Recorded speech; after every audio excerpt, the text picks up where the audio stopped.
नमस्ते। आज के इस विश्लेषण में देश और दुनिया की सबसे बड़ी खबरों की तह तक चलते हैं। आज की मुख्य खबरों को हम इन 4 अहम हिस्सों में बांटकर समझेंगे। चलिए शुरू करें।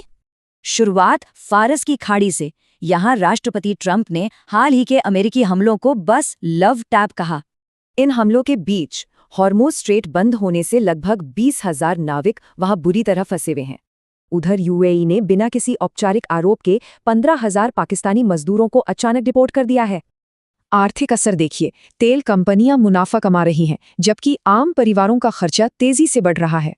इतने महंगे पेट्रोल के बावजूद आर्थिक सलाहकार के मुताबिक लोगों का क्रेडिट कार्ड खर्चा तेजी से बढ़ रहा है। खैर, अब इमिग्रेशन पर आते हैं। न्यूयॉर्क फेडरल कार्यवाहियों के खिलाफ सख्त नियम ला रहा है। इनके ठीक जवाब में अधिकारी टॉम होमन ने इन इलाकों में भारी फेडरल कार्यवाही की कड़ी चेतावनी दे दी। नतीजा, रिपोर्ट्स बताती हैं कि फेडरल एजेंट्स ने हाल ही में 27,000 बच्चों के माता-पिता को गिरफ्तार किया। इसका सबसे बड़ा असर मानवीय है, जैसे एक बेहद बीमार किशोर अपने गिरफ्तार माता-पिता की रिहाई मांग रहा है। अब जरा इन देशों को देखिए, ये सभी एक कथित गुप्त डिसइंफॉर्मेशन कैंपेन का सीधा निशाना बन रहे हैं। लीक्ड ऑडियो से लैटिन अमेरिका में फेक न्यूज़ फैलाने की कथित साजिश का साफ इशारा मिलता है। और भ्रष्टाचार रिपोर्ट करने पर एल साल्वाडोर और कोस्टारिका के पत्रकारों के अकाउंट्स फ्रीज और वीज़ा रद्द हुए। अमेरिका के टेनेसी ने 9 रिपब्लिकन सीटें बचाने के लिए मेम्फिस को बांटने वाला नया मैप मंजूर किया है।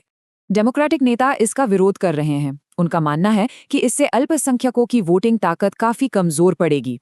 आखिर में ग्लोबल हेल्थ अधिकारी एक लग्जरी क्रूज शिप पर फैले हंटा वायरस आउटब्रेक की लगातार निगरानी कर रहे हैं।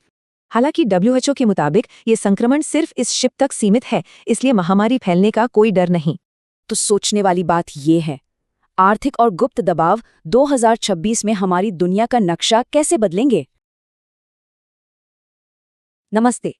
आज के इस विश्लेषण में देश और दुनिया की सबसे बड़ी खबरों की तह तक चलते हैं। आज की मुख्य खबरों को हम इन 4 अहम हिस्सों में बांटकर समझेंगे। चलिए शुरू करें।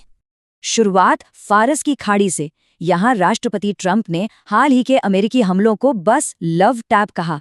इन हमलों के बीच हॉर्मुज़ स्ट्रेट बंद होने से लगभग 20,000 नाविक वहां बुरी तरह फंसे हुए हैं।